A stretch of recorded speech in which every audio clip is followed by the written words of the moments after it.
ಕರುನಾಡು ಯುವಜನ ವೇದಿಕೆಯ ಸರ್ವಾನು ಸದಸ್ಯರುಗಳಿಗೆ ಹಾಗೂ ಮಧುಗಿರಿ ತಾಲೂಕು ಅಧ್ಯಕ್ಷರಾದಂಥ ಬಾಲಕೃಷ್ಣ ಅವರೇ ಹಾಗೂ ತುಮಕೂರು ಜಿಲ್ಲಾ ಯುವ ಘಟಕದ ಅಧ್ಯಕ್ಷರಾದಂಥ ಮಧುಕುಮಾರ್ ಅವರೇ ಹಾಗೂ ತಾಲೂಕು ಪ್ರಧಾನ ಕಾರ್ಯದರ್ಶಿಗಳಾದಂಥ ಶಿವಕುಮಾರ್ ಅವರೇ ಹಾಗೂ ಸರ್ವಾನು ಸದಸ್ಯರುಗಳಿಗೆ ಇವತ್ತಿನ ದಿವಸ ಈ ಕಾರ್ಯಕ್ರಮ ಭಾಳ ಹಿಂದೆಯೇ ನಡಿಬೇಕಾಗಿತ್ತು.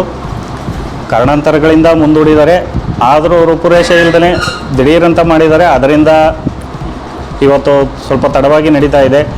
ಇವತ್ತಿನ ದಿವಸ ಕರುನಾಡು ಯುವಜನ ವೇದಿಕೆಯನ್ನು ಮಧುಗಿರಿ ತಾಲೂಕು ಘಟಕವನ್ನು ಉದ್ಘಾಟನೆ ಮಾಡ್ತಾ ಇದ್ದೀರಾ, ತುಂಬ ಸಂತೋಷ. ಇವತ್ತಿನ ದಿವಸ ನ್ಯಾಯ ಕೊಡಿಸುವ ನಿಟ್ಟಿನಲ್ಲಿ ಕರುನಾಡು ಯುವಜನ ವೇದಿಕೆಯ ಸಂಘಟನೆಯ ಸರ್ವಾನು ಸದಸ್ಯರುಗಳು ಕಾನೂನು ಚೌಕಟ್ಟಿನ ಒಳಗೆ ಕೆಲಸ ಮಾಡಬೇಕು, ಸಂಘಟನೆಯನ್ನು ದುರುಪಯೋಗಪಡಿಸ್ಕೋಬಾರ್ದು. ಹಾಗೂ ಕರುನಾಡು ಯುವಜನ ವೇದಿಕೆಯ ಸಂಘಟನೆಯ ಸರ್ವಾನು ಜನಸಾಮಾನ್ಯರಲ್ಲಿ ನ್ಯಾಯ ಒದಗಿಸುವಲ್ಲಿ, ಕಾರ್ಮಿಕರಿಗೆ ಪರ ನಿಲ್ಲುವಲ್ಲಿ, ಚಾಲಕರ ಪರ ನಿಲ್ಲುವಲ್ಲಿ, ಮಹತ್ತರವಾಗಿ ರೈತರಿಗೆ ಅನ್ಯಾಯದಲ್ಲಿ ನಮ್ಮ ಸಂಘಟನೆ ಮುಂದೆ ನಿಲ್ಲಬೇಕು. ಆ ಥರ ಹೋರಾಟಗಳನ್ನು ಮಾಡಬೇಕು. ಬಟ್ ಇವತ್ತಿನ ದಿವಸ ಯುವಕ ಮಿತ್ರರು ತಪ್ಪು ತಿಳ್ಕೊಂಡಿದ್ದೀರಾ. ಆದಷ್ಟು ಗ್ರೂಪಲ್ಲಿ ಚರ್ಚೆಗಳೆಲ್ಲ ನಡೆದಿದ್ದಾವೆ. ಅದನ್ನೆಲ್ಲ ಇನ್ನು ಮುಂದೆ ನಡೆಸಬಾರ್ದು. ಇವತ್ತಿನ ಇದರಲ್ಲಿ ಕಾನೂನು ಚೌಕಟ್ಟಿನಲ್ಲೇ ಹೋರಾಟ ಮಾಡಬೇಕು. ಕಾನೂನು ಬಾಹಿರ ಕೆಲಸ ಮಾಡಿದ್ರೆ ಸಂಘಟನೆ ಅವರ ಮೇಲೆ ನೇರವಾದ ದಿಟ್ಟವಾದ ಕಾನೂನು ಕ್ರಮ ಕೈಗೊಳ್ಳುತ್ತೆ. ಸಂಘಟನೆ ಒಂದು ಕಟ್ತೀವಿ ಅಂದರೆ ನೊಂದವರಿಗೆ ನ್ಯಾಯ ಕೊಡಿಸೋ ನಿಟ್ಟಿನಲ್ಲೇ ಹೊರತು ದುಡ್ಡು ಕಾಸು ಮಾಡುವ ನಿಟ್ಟಿನಲ್ಲಾಗಲಿ ಇನ್ನೊಂದಾಗಲಿ ಸಂಘಟನೆ ಇರಬಾರ್ದು. ಹಲವಾರು ಸಂಘಟನೆಗಳಿದ್ದಾವೆ, ಇಲ್ಲ ಅಂತ ಇಲ್ಲ.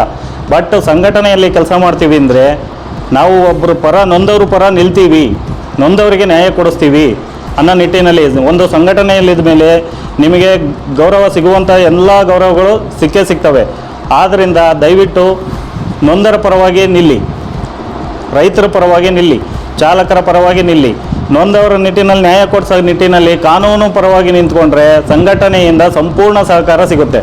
ಯಾರೇ ಆಗಿರ್ಬೋದು, ಸದಸ್ಯರೇ ಆಗಿರ್ಬೋದು, ಪ್ರಧಾನ ಕಾರ್ಯದರ್ಶಿಗಳಾಗಿರ್ಬೋದು, ಅಧ್ಯಕ್ಷರೇ ಆಗಿರ್ಬೋದು, ಪ್ರತಿಯೊಬ್ಬರು ಕಾನೂನು ಬಾಹಿರ ಕೆಲಸದಲ್ಲಿ ತೊಡಗಿಸ್ಕೊಂಡ್ರೆ ಸಂಘಟನೆಯಿಂದ ಉಚ್ಚಾಟನೆ ಮಾಡಿ ಕಾನೂನು ಮುಖಾಂತರ ಅವ್ರ ಮೇಲೆ ಕ್ರಮ ಜರುಗಿಸಲಾಗುತ್ತದೆ.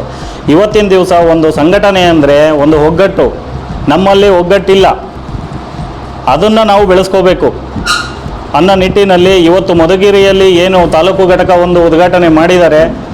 ಇವಾಗ ತಾಲೂಕು ಅಧ್ಯಕ್ಷರು ಮತ್ತು ಜಿಲ್ಲಾಧ್ಯಕ್ಷರಿದ್ದಾರೆ, ತಾಲೂಕು ಪ್ರಧಾನ ಕಾರ್ಯದರ್ಶಿಗಳಿದ್ದಾರೆ. ಅವ್ರ ಮುಖಾಂತರ ಗ್ರಾಮ ಘಟಕಗಳನ್ನ